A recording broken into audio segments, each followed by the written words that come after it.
It's recording now. All right.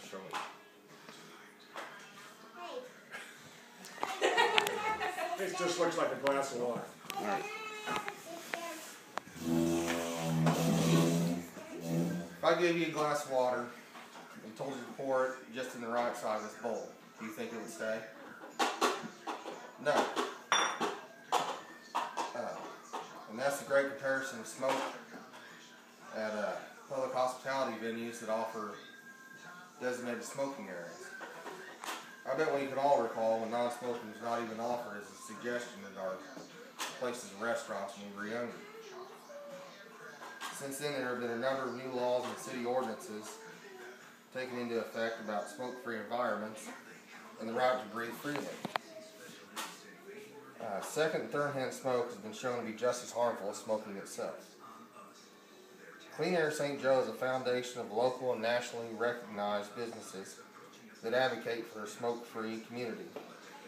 Dating back to 2010, the Clean Air St. Joe has been making local headlines and helping businesses become smoke-free. A recent poll of residents showed that 70% would support an indoor smoking ban in bars and restaurants. Although the city residents are for becoming smoke-free, the city council members and Mayor Bill Faulkner will support the ban only if they hear from 20 local restaurants and business owners stating they want to become a smoke-free establishment. The council feels they can or cannot tell a business what to do. Secondhand smoke was classified in 1992 by the Environmental Protection Agency as a cause of cancer in humans. It contains over 7,000 chemicals, of which 250 are well known to be poisonous. For such a caustic chemical, there is no minimum safe level of exposure. As a lifelong sufferer of asthma, I was directly exposed to secondhand smoke growing up in our family home. Both my parents smoked a pack a day. So I do appreciate the opportunity to breathe clean air when I'm eating. I hope my children will have the same choices as well. After the smoke from tobacco clears the air, you think it might be gone. You are wrong. Third-hand smoke still remains in the air as tiny particulate matter that can be inhaled deep into the lungs and the cardiovascular system. Workers exposed to secondhand smoke have a 20 to 25% higher chance of a heart attack and 25 to 30% chance higher of lung cancer. So it brings us back to the water in the bowl I talked about earlier. Employees and patrons are still being subjected to second and third-hand smoke. Even if they are working or seated in a non-smoking area. The only for sure way for a business to have clean air is to go completely smoke-free. Since St. Joe is a smaller city, businesses that have made the switch to cleaner air have not seen a reduction in sales revenue.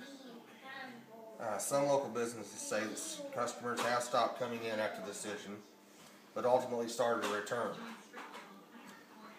Since we live in an economically challenging time right now, the fear of a non-smoking ordinance will equal lost revenues if changes are made.